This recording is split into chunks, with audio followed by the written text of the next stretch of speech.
আমি টাই আহোম জনগোষ্ঠীয় পৰম্পৰা ৰক্ষা কৰি আমি 13 বছৰৰ বাবে ঐতিহাসিক কাটবোৱা পুখুৰী পাৰত আমি পুলিং পুঠাসকলৰ স্মৰণৰ মেডাম মেফি অনুষ্ঠান উদযাপন কৰিছোঁ।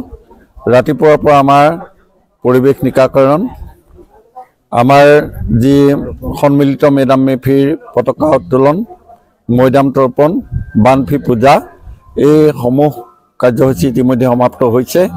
ইয়াৰ পিছতে আমি ফুৰালং পূজা আৰম্ভ কৰিম।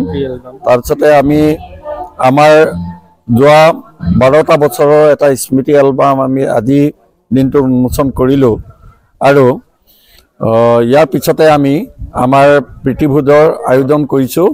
আমি সন্মিলিত প্ৰচেষ্টাৰে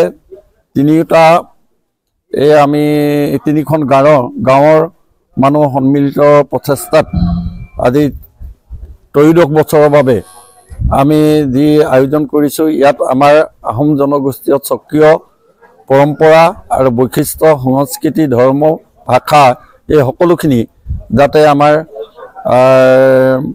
মাজত অস্তিত্বখিনি আমাৰ বাচি থাকে তাৰ প্ৰতি আমি লক্ষ্য ৰাখি আৰু আমাৰ পুলিং পুঠাসকলক স্মৰণ কৰি আজি এই অনুষ্ঠানভাগি আমি অনুষ্ঠিত কৰিছোঁ। ধন্যবাদ।